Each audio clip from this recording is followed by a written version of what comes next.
Good morning. My name is Amy Key, and I am treasurer of the Board of Trustees. Welcome to our service.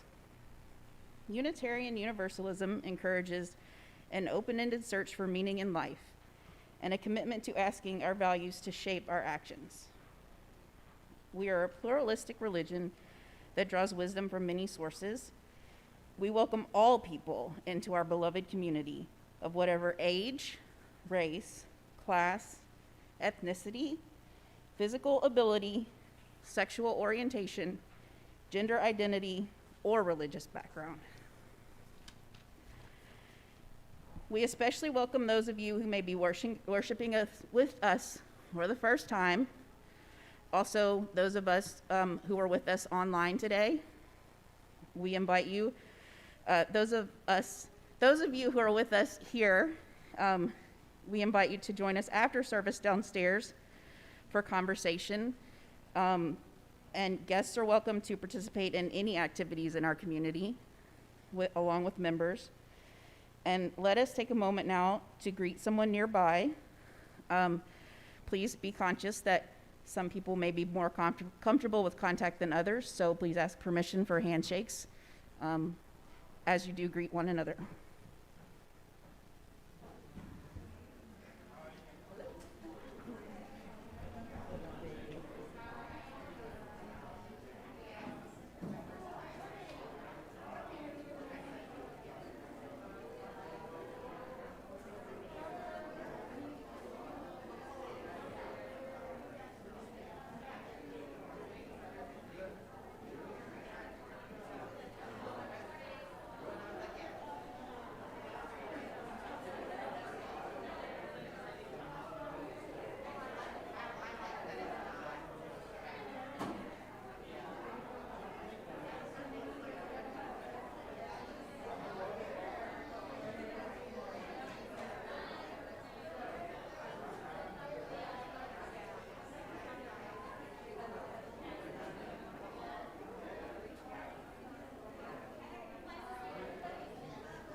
I know, it might be a 3-ring morning. Oh, not quite, okay.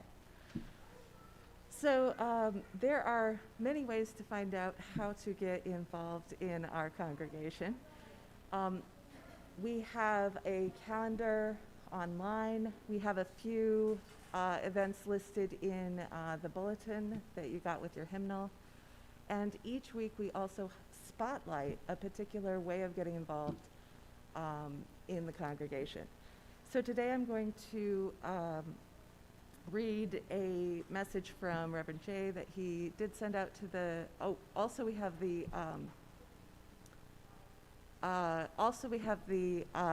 newsletter that comes out weekly. So I'm going to read a message that's actually from that, but I really wanted to spotlight it since it's happening today. Jay says, why is it so hard for people to ask for help? Quite often, people struggle and never ask for help. We are so enculturated as a society in our individualistic mentality that we feel the need to always be self-sufficient. We, at the congregation, are trying to develop a more communal mentality where we are all here to support each other. So I will model asking, or Jay will model asking. We need help with the audio-visual booth on Sunday mornings. Over the course of 15 months, when we were on Zoom only, we had one dedicated couple, that's Phil and Diane Hammerand, handling the creation of the PowerPoint for services with a backup for emergencies. We also had one dedicated person, Steve Pickerel, with a backup for emergencies again, who handled the Zoom technology and running the PowerPoint during the service.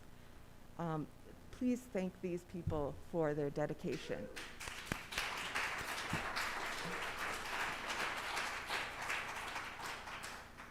We had short notice as to when we would be back in person, back to in-person service. So the IT team had developed, in preparation, a multi-platform solution led by Eric Adamek. I hope I pronounced your name correctly, Eric. All right. And the team implemented it very quickly. This makes services accessible to people online even when we are in person on Sundays. It does not require significant technical knowledge to run, but it does require some training. As a community, we should not require the same one or two people to be responsible for this week in and week out. So we are asking for help. The more volunteers we get, the less responsibility on any one person. So Eric will be here today after service to train anyone who is interested in supporting Sunday service in this way, and in supporting the folks who, I'm going to add, in supporting the folks who are here digitally today.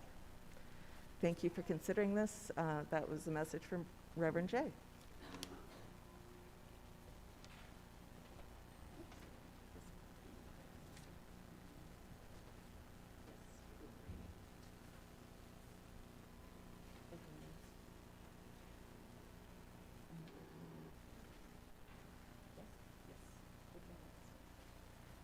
Hello.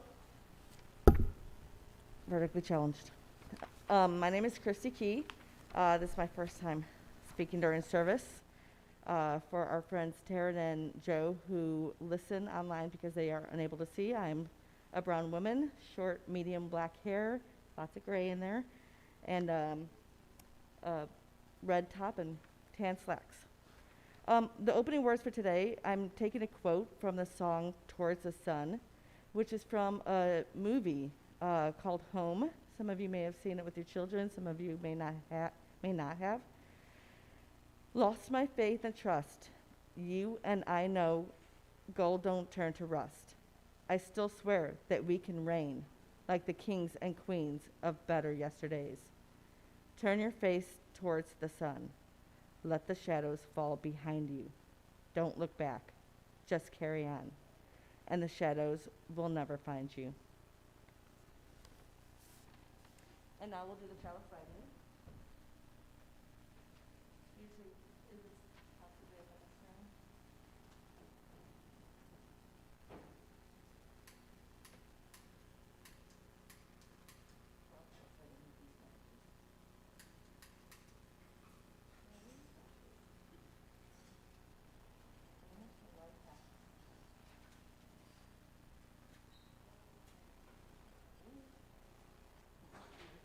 In the light of truth, in the warmth of love, we gather to receive, to sustain, and to inspire.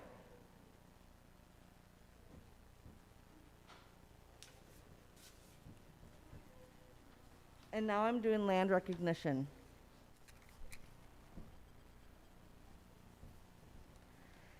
We acknowledge the traditional owners of country on which our congregation's grounds are located, the Kickapoo, Peoria, Sauk, and Meskwaki, Miamiaki, and Ochitishowen.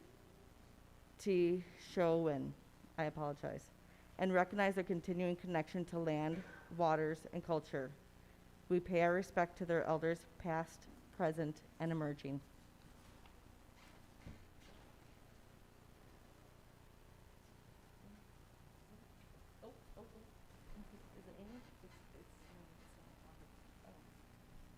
I apologize.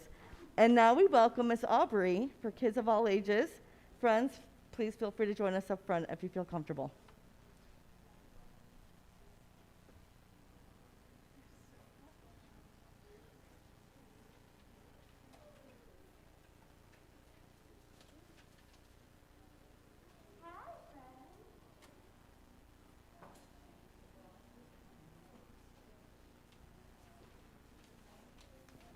All right. Oh, hi. I thought we had a hymn, and then I saw my face up there.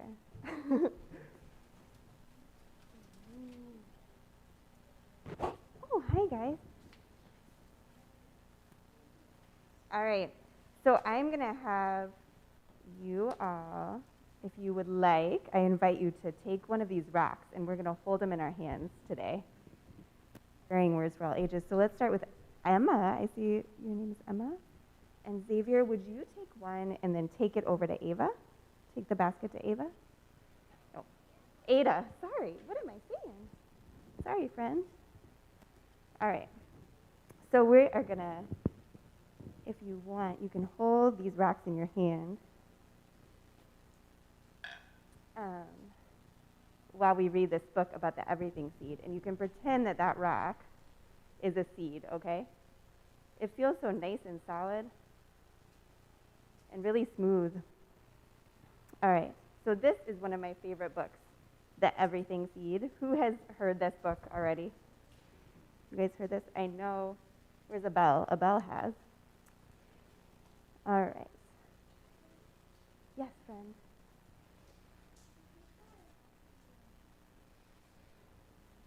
Oh, okay. All right. So these first pages are very black, and dark. So if you want to, you can close your eyes while I read these words. Once, long, long ago, way back before the beginning, so long ago there was no such thing as time because there was no one there to count it.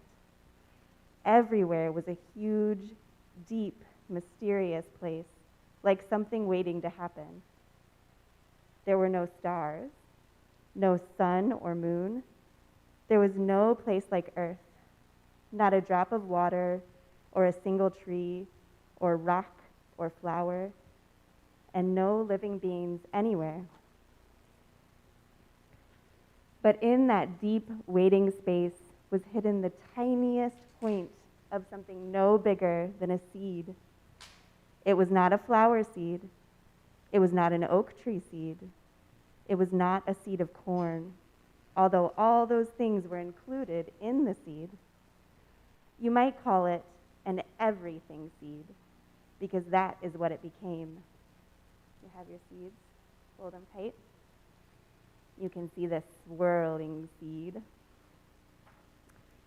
No one knows where that first seed came from, or how it was planted, or how it knew, in the way that only seeds seem to know, how long to wait for just the right moment to sprout and grow. But all at once, this tiny seed, cradled and nourished in the rich soil of space, woke up, broke open, and began to unfold. Unfolding and blossoming forth into an enormous, blazing ball of bright light, like a great grandmother's sun. How bright. My friends are behind me today. And the universe was born. Out fluttered the galaxies like a storm of snowflakes swirling and gathering into the brightest, most blindingly beautiful clouds of stars. And out of those star clouds whirled our own star, the one we call the sun, and our Earth and our moon, and all the round, spinning planets we have learned how to name. And this is the secret of that tiny seed. You and I were there at the very beginning. Just as an idea for each leaf on a big oak tree lies hidden inside the acorn. So, whenever you hold a seed in your hand and wonder what it could become, imagine how you and all that is here once came from the tiniest speck of an everything seed before it sprouted and grew long, long ago in the way back beginning of time. Do you have your seeds? of us, everything in the whole universe was there inside that tiny, tiny, tiny seed, right? All of us. So I invite you, let's do a little meditation, okay? So my friends, let's do a little movement. Just let's wait until right afterwards, okay, Xavier? And then I will ask you what you wanted to say. So let's space out up here, out front, if you want to stand. And make sure that you're, like, put your arms out and make sure you're not touching anyone, okay? All right. So, do you have your racks? All right, so let's close our eyes and imagine that we are in that dark, dark soil of space. What would it feel like to have nothing around you? What is that like? I wonder. And then maybe feel inside of you as you take a breath. What would that everything seed be like?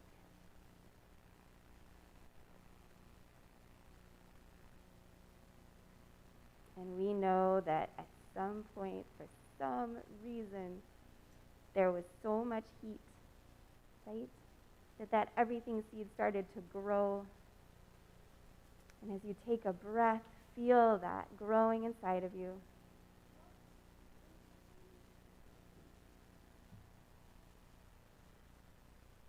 What color is that? What color is your seed? All right, and just in a second, we're going to take another breath. And then I want to see your seeds grow and get all big, like that big bang, that big explosion, okay? So ready? We're going to take a big breath. And then blow it out. Awesome. Oh, friends, I'm so glad to be with you here today. And I'm so glad that we were all together there in that everything seed. And yeah, that was there too, for sure. So we are going to head on out and go downstairs, and we'll share our joys and sorrows. And you can take your everything seed with you, okay?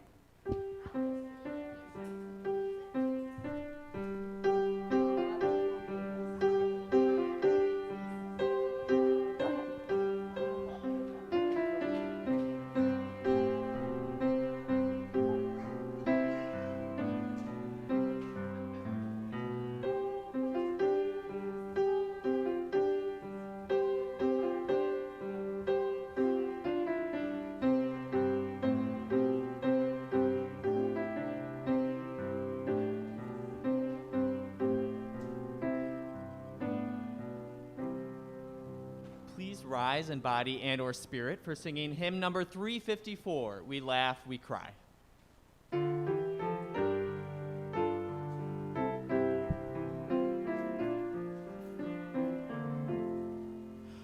We laugh, we cry, we live, we die, we dance, we sing our song. We need to feel there's something here to which we can belong.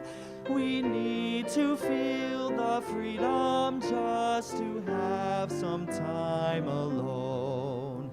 But most of all, we need close friends we can call our very own. And we believe in life and in the strength of love. And we have found a need to be together. We have our hearts to give. We have our thoughts to receive. And we believe that sharing is an answer. A child is born among us and we feel a special glow. We see time's endless journey as we watch the baby grow. We thrill to hear imagination freely running wild. We dedicate unite our minds and hearts to the spirit of this child. And we believe in life and in the strength of love. And we have found a time to be together. And with the grace of age, we share the wonder of youth. And we believe that growing is an answer. Our lives are full of wonder and our time is very brief. The death of one among us fills us all with pain and grief. But as we live, so shall we die, and when our lives are done, the memories we shared with friends, they will linger on, and we believe in life and in the strength of love, and we have found a place to be together. We have the right to grow. We have the gifts to believe that peace within our living is an answer. We seek elusive answers to the questions of this life. We seek to put an end to all the waste of human strife. We search for truth, equality, and blessed peace of mind. And then we come together here to make sense of what we find. And we believe in life and in the strength of love. And we have found a joy being together. And in our search for peace, maybe we'll finally see, even to question truly is an answer.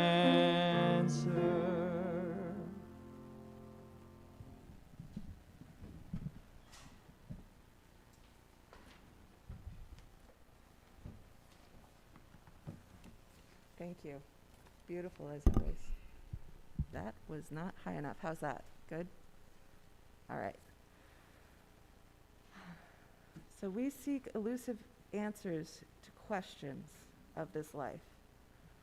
And we seek those answers from many different sources. So since getting Wrinkle in Time by Madeleine L'Engle as a kid, science fiction, I should probably introduce myself, sorry. Gonna back up. I'm Heather Brinkschroeder. I am a member of the service committee and also a member of the board, and I currently am co-lead also of the Sanctuary Project. So, good morning. So since getting A Wrinkle in Time by Madeleine L'Engle as a kid, science fiction, known also by the shorthand of sci-fi, has invited me to consider moral questions with curiosity. Today I consider some voices of sci-fi prophetic, and I'm not alone. Many people draw on spiritual elements from many sources, including Star Trek and Star Wars and other works. Adrienne Marie Brown's book, Emergent Strategy, describes Brown's spirituality rooted in both the thinking of sci-fi writer Octavia Butler and Brown's own life. A very UU disclaimer. My goal is not to promote particular ideas from these spiritualities, only to contemplate them, today at least. One source of Unitarian Universalist wisdom and spirituality is, quote, words and deeds of prophetic women and men, which challenge us to confront powers and structures of evil with justice, compassion, and the transforming power of love, end quote. Many of us here today have witnessed sci-fi failing at this criteria. There is sci-fi without women, without disabled or queer people, without Black or Indigenous people or any people of color, which is often shorthanded to BIPOC. Or perhaps these characters exist only to die, spurring the white, straight, abled man on to heroic deeds.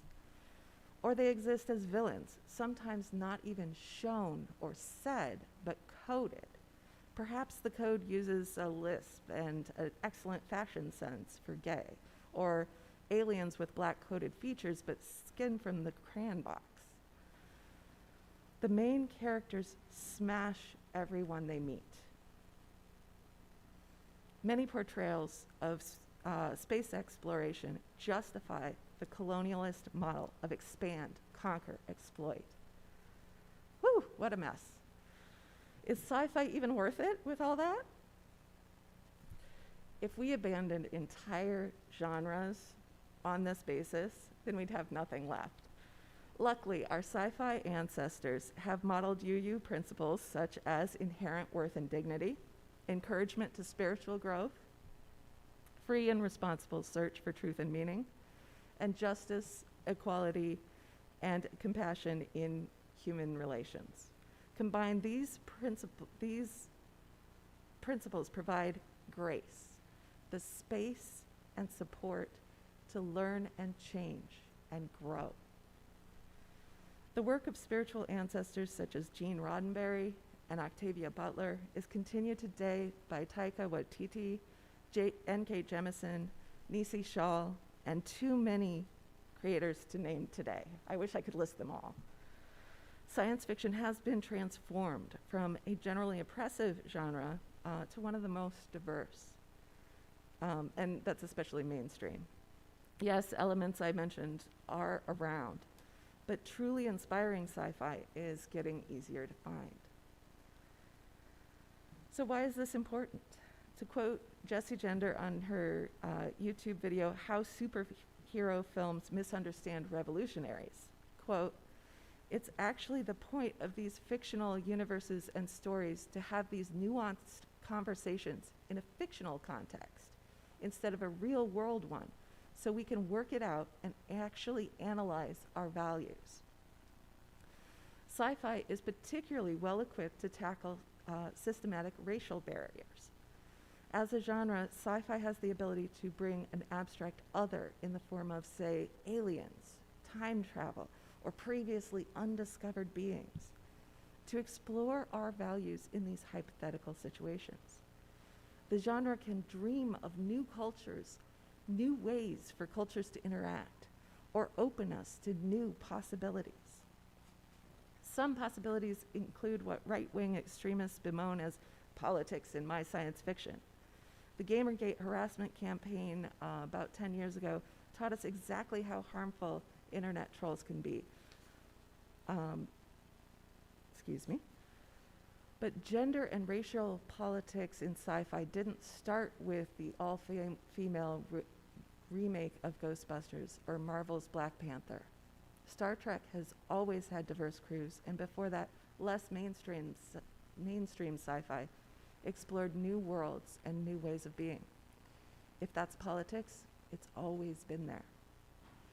Today, mainstream sci-fi successfully centers previously marginalized identities. For instance, Black Panther shows Wakanda, a fictional African country that, through a combination of isolationist policies and a fictional metal called vibranium, was completely untouched by European colonialist practices in Africa, which included atrocities that I recommend studying cautiously but diligently. Wakanda reimagines Africa without this colonialist history. The slide for my reflection shows a street view of the Golden City in Wakanda, with futuristic public transportation both in the street and elevated above it. The high-rises are in a distinctive African style. and a market street is bustling with black African people dressed in colorful pre-European clothing. This overall prosperity is close to what Africa would have achieved if European powers had left the continent alone, or better, met and traded with African people on their own terms. The stolen labor that benefited the elites of Europe would have been used to build communities and tap into Africa's own land and resources. Vibranium played a role in Wakanda's unique defense, but surprisingly little role in its prosperity. Images and descriptions like this help us prophetically vision the UU goal of world community with peace, liberty, and justice for all. They also help us build a diverse and multicultural beloved community and take actions that accountably dismantle racism and other oppressions in ourselves and our institutions. These possibilities help the wounds of racism in ourselves. Help heal the wounds of racism in ourselves, important word. To be clear, racism harms both BIPOC and white people, cutting us off from a significant proportion of our community and our history, if nothing else. Science fictional worlds can give us a common vision and reveal what it is we're missing. Visions of wonder and of future communities can help us imagine how we can build our own community right here. With our shared time and effort, we at UUCQC have freed a person from ICE detention. We have grown uncountable pounds of fresh food for people with precious little access to fresh food. And we keep this congregation going in relative safety through a global pandemic. One way that we build community is by inviting new people to our events, involving everyone who shows up in small ways, and respecting people's boundaries and limits. That includes on time. As co-lead of the Sanctuary Project, I invite anyone who is interested to attend our meetings, currently held every Tuesday night. The remote link is posted on our website calendar. Show up when you can, agree to whatever you have time and energy to help with. Our calendar is a great place to start connecting to other events in the community as well. Also, don't forget the audiovisual training today after service. Audiovisual services will keep our community connected as we attend in many ways for many reasons, but we need volunteers like you to run that equipment. Those who are perhaps inspired by today's future-oriented service and are interested in envisioning what our congregation could be, I invite you to attend Future Change Framework, which is a virtual workshop Saturday, August 7th from 11 a.m. to 2 p.m. This is held through the UUA. The cost is $20 and scholarships are easily available.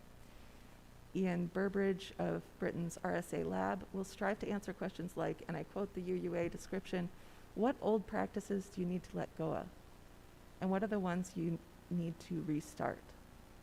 What new practices do you need to end because they've served their purpose?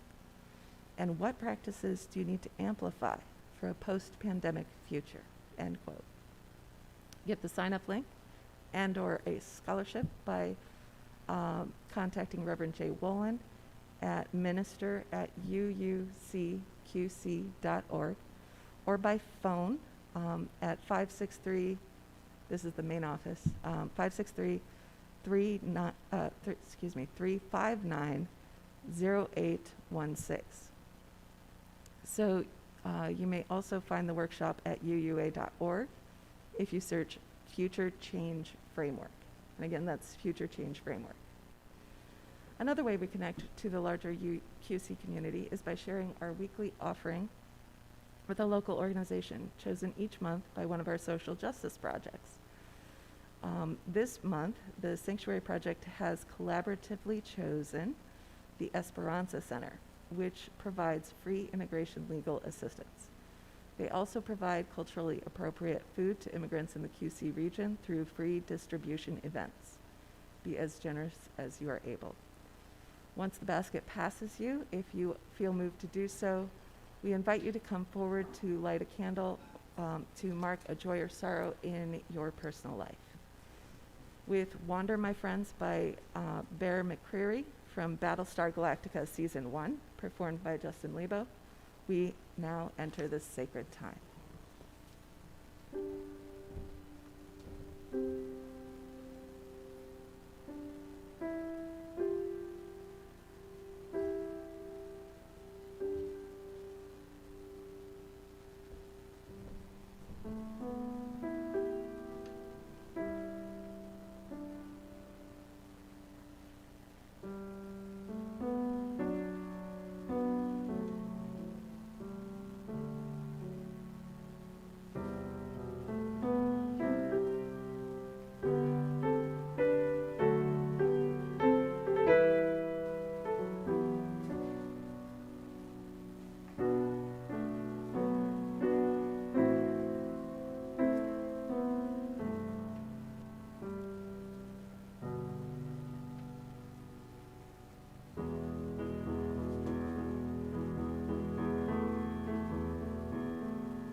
This is why it's so low. I would normally read from the Book of Joys and Sorrows, but nobody has shared, and that's okay. Sometimes we just like to keep it to ourselves. I will share a joy. It's so good to have my family back in person. It's been a long time. It's great to see all your wonderful faces that we haven't got to see in a long, long time. Now if we could just take a moment of silence as we contemplate our own joys and sorrows and those of others, whether they are shared here or in the quiet space of our hearts.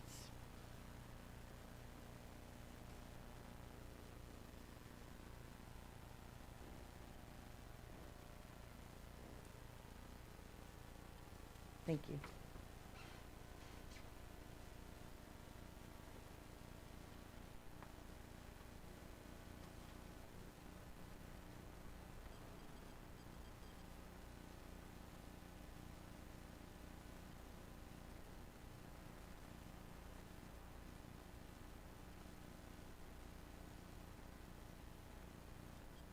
Shadows fall and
Okay, so I have the closing words.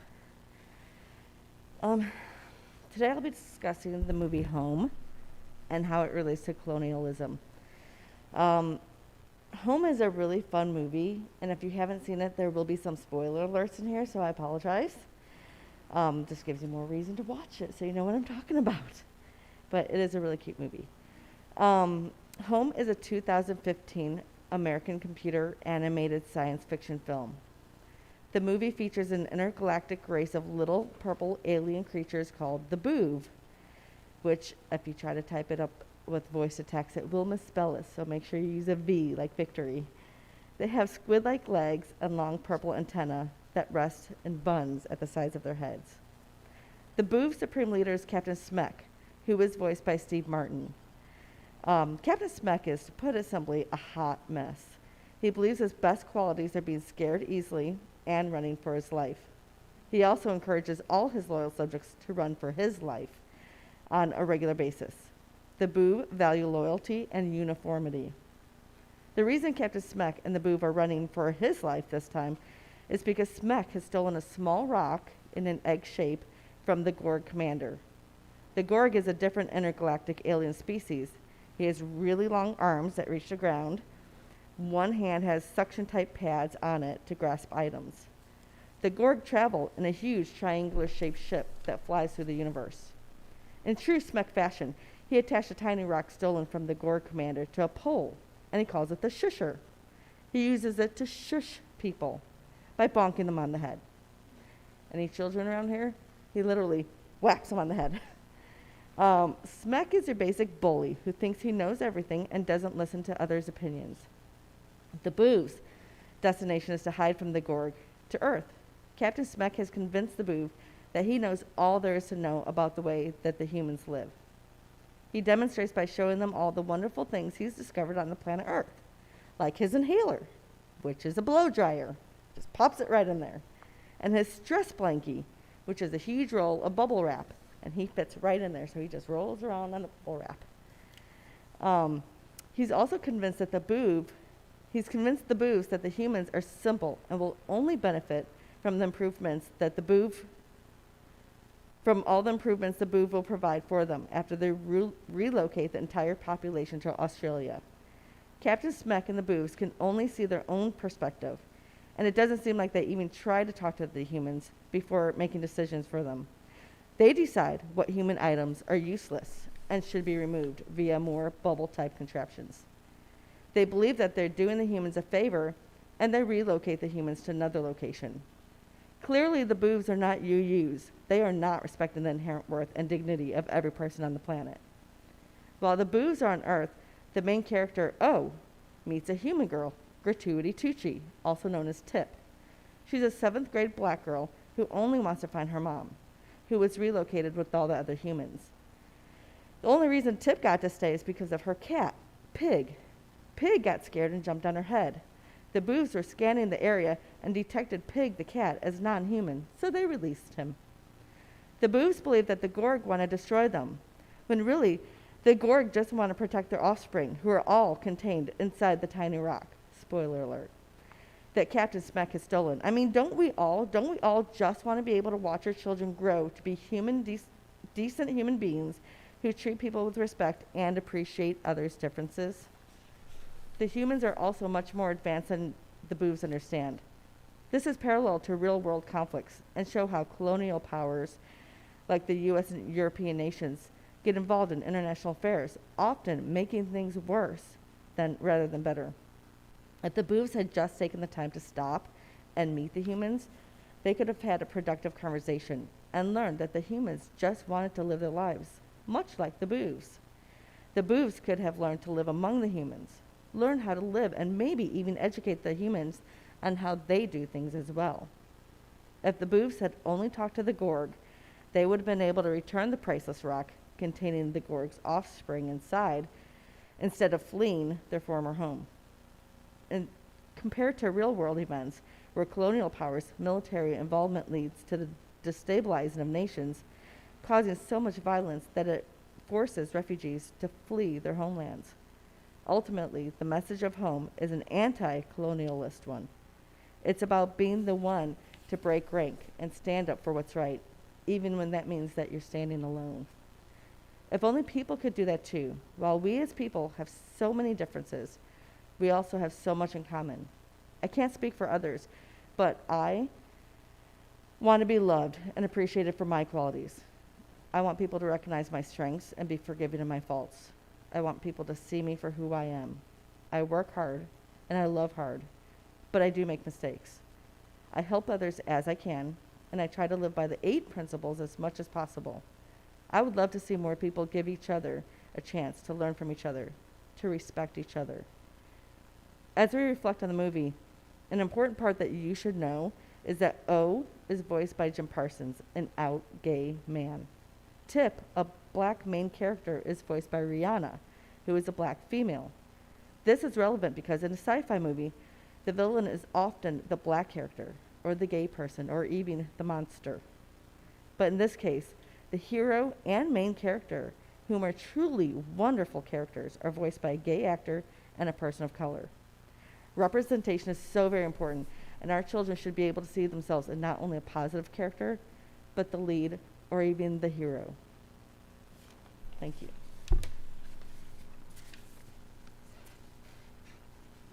Body and or spirit for our closing hymn, number 288. All are architects.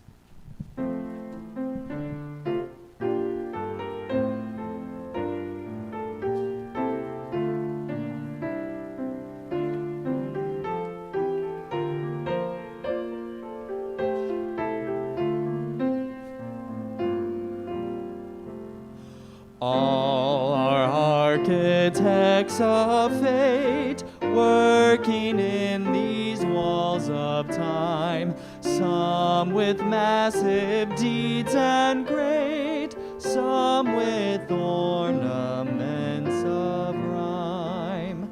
For the structure that we raise, time is with materials filled. Our todays and yesterdays are the blocks with which we build.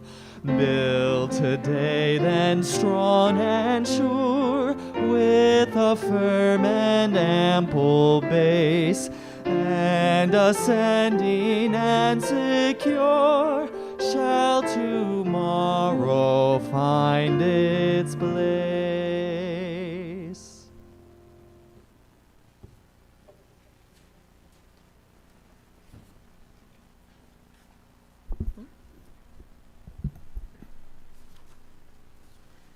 Although this service primarily focuses on the future, I'd like to take a moment to acknowledge our present as we close out here, both in person and digital, especially in relation to COVID-19 and reopening. To those of you who have been eager and ready to return starting the day our physical building closed, we are glad you joined us today. To those who could not join at all until we opened digitally, we are glad you joined us today. To those who needed the time away and rejoin us now cautiously, perhaps occasionally, we are glad you joined us today. To those who want or need only to join us digitally now or long term, we are glad you joined us today. We celebrate all parts of this diverse and robust community.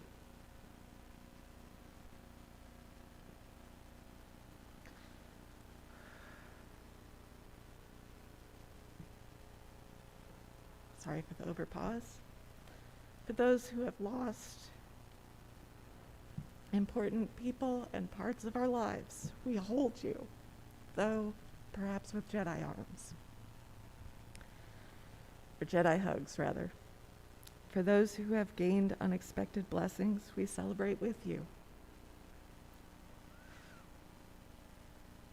Let us feel our connection to everyone present, whether that presence be physical or virtual. Let us remember that the presence of the people in this room here is virtual to the people in that room. We are connected. and you are welcome here.